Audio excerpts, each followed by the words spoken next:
seperti ini? Ya. Jadi materi kita pada pagi hari ini tentang kemampuanku terbatas. Tujuan pembelajaran hari ini, peserta didik mampu mengidentifikasi keterbatasan dirinya dan memahami cara menyikapi serta mengatasinya secara bertanggung jawab, sebagaimana diteladankan oleh orang lain dengan dilandasi pesan kitab suci, sehingga memiliki sikap percaya diri dan menghargai kelemahan sesama. Anak-anak sekalian, tidak ada manusia yang sempurna. Di dunia ini, kita manusia selalu memiliki keterbatasan. Apa yang dipandang seseorang sebagai keterbatasan belum tentu menjadi keterbatasan bagi orang lain. Anak-anak sekalian, sekarang kita akan berdiskusi kelompok. Ibu akan membagikan kamu dalam empat kelompok. 4 kelompok. Silakan duduk berdasarkan kelompok yang sudah ibu bagikan. Dalam bentuk kelompok, anak-anak sekalian silakan mencatat soal yang akan ibu berikan pada kamu. Ibu akan memberikan kamu lembar kerja supaya bisa menuliskan contoh keterbatasan yang ada dalam diri. Setelah itu silakan men-sharingkan dengan teman dalam kelompok.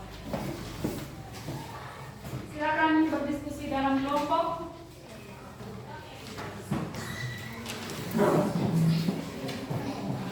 Tuliskan hal-hal yang dianggap sebagai keterbatasan dirimu, kemudian men-sharingkan dalam bentuk kelompok. Pertanyaan yang kedua, anak-anak sekalian silakan membuat daftar kelemahan dalam diri kalian. Setelah itu men-sharingkan kepada teman-teman dalam kelompok. Silakan berdiskusi. Ada kelompok yang sudah selesai? Ya. Silakan kelompok yang sudah selesai, ibu persilakan.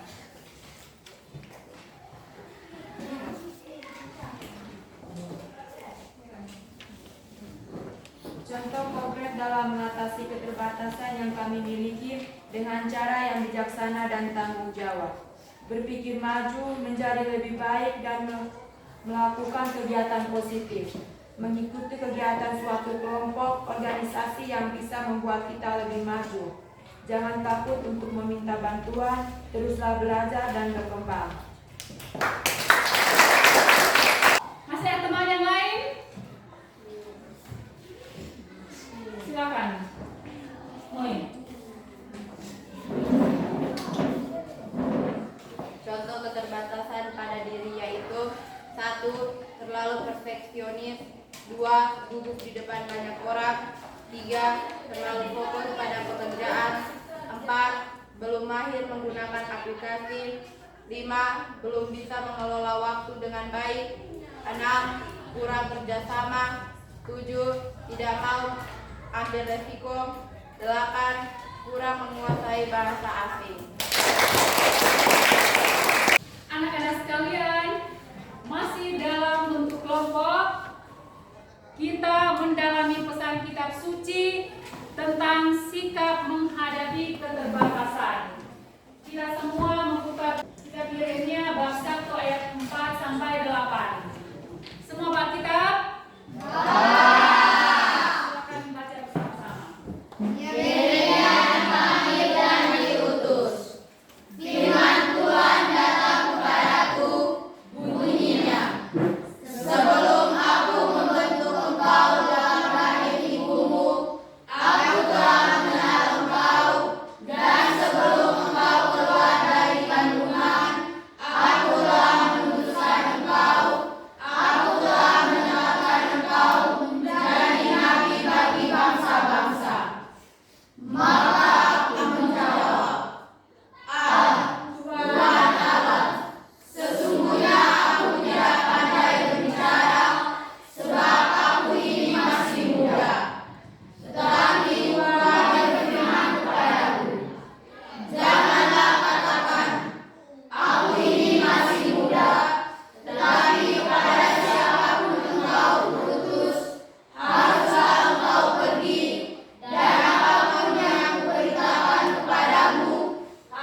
kedua, bagaimana sikap Allah terhadap Yeremia? Pertanyaan ketiga, apa pesan yang dapat kalian petik dari sikap Yeremia?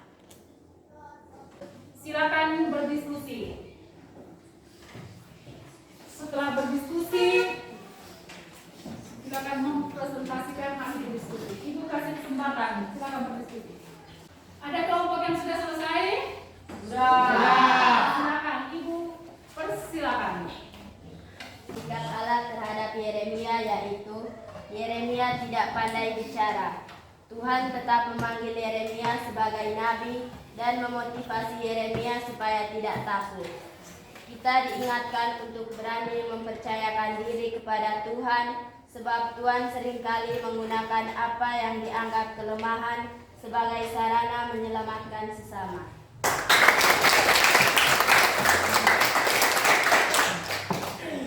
Silakan. Yang dapat kami petik dari sikap Yeremia terkait dengan urana mengembangkan kemampuan dan mengatasi keterbatasan, yaitu Benatin terus-menerus belajar tampil di depan umum, bergaul dengan orang yang memiliki kemampuan. Bagus sekali, luar biasa. Setelah kita bersama-sama berdiskusi tentang kemampuan terbatas,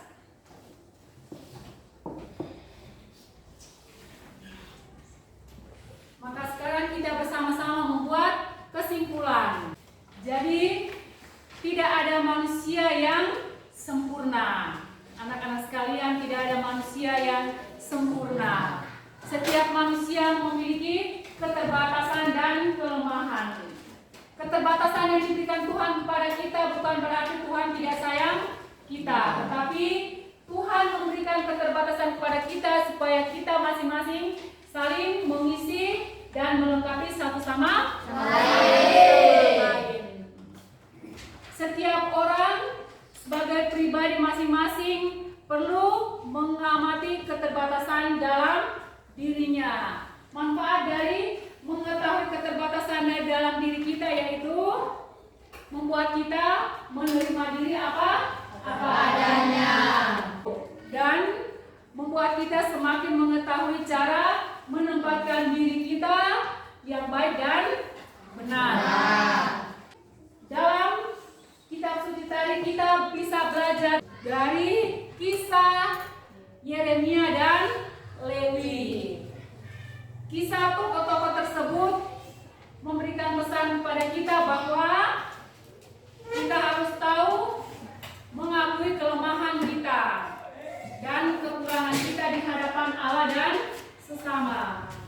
Kita diajar untuk tidak sombong. Kita dipanggil untuk berani mengandalkan Tuhan dalam melakukan tugas apapun, serta dalam usaha mengembangkan diri demi meraih masa depan. Kita perlu belajar percaya bahwa tidak ada yang mustahil bagi Tuhan. Bagi manusia tidak mungkin, tetapi bagi Tuhan itu mungkin. Dengan demikian, kegiatan kita pada hari ini sampai di sini. Sebelumnya, Ibu mengajak kita semua untuk merefleksikan kegiatan pembelajaran kita pada hari ini dengan bersama-sama kita menutup mata. Kita merefleksikan kegiatan pembelajaran kita hari ini dari awal, pertengahan hingga akhir, sehingga kedepannya kita lebih baik. Anak-anak sekalian, hari ini kita telah belajar memahami bahwa di balik kemampuan yang telah Tuhan berikan kepada kita, kita juga memiliki kelemahan, kekurangan, dan keterbatasan. Sekarang, mari kita datang ke hadapan Tuhan dan katakan apa yang dianggap sebagai keterbatasan. Dan kita jangan menyembunyikan semua keterbatasan yang ada dalam diri kita masing-masing. Katakan kepada Tuhan apa yang kamu lakukan untuk mengatasi atau mengurangi keterbatasanmu. Bersyukurlah atas kebaikan Tuhan yang telah menerimamu, menuntunmu hari ini, sehingga boleh mengikuti pelajaran ini dengan baik. Mintalah berkat dari Tuhan agar dapat mengembangkan diri lebih baik lagi, sehingga suatu saat boleh menjadi pribadi yang berguna bagi gereja, nusa, dan bangsa. Silakan. Setelah kita refleksi bersama, kegiatan berikut aksi. Di sini kamu silakan menuliskan beberapa hal yang akan dilakukan setelah selesai dari sekolah. Sesamanya di rumah, silakan menuliskan hal yang akan dilakukan dalam mengatasi keterbatasan. Silakan merumuskan beberapa hal yang dilakukan dalam mengatasi keterbatasan kemampuan yang dimiliki. Kemudian merampungkannya dalam bentuk moto yang mengungkapkan tekad untuk mengembangkan kemampuan. Silakan dikumpul minggu depan pada pertemuan berikut. Sebelum kita mengakhiri kegiatan pembelajaran, Ibu mau bertanya, apakah ada yang belum mengerti tentang kegiatan kali ini? Sudah. Kamu sudah mengerti semua. Sekarang Ibu mengundang kita semua berdiri untuk menutup kegiatan pembelajaran pada pagi hari ini dengan doa. Marilah kita berdoa dalam nama Bapa, dalam nama Bapa dan Putra dan Roh Kudus. Amin. Bagus, terima kasih untuk teman kita yang sudah memimpin kita dengan doa. Sekarang kita boleh kembali ke rumah kita. Sampai jumpa minggu depan di pertemuan berikut. Jangan lupa belajar. Tuhan memberkati kita selalu. Amin.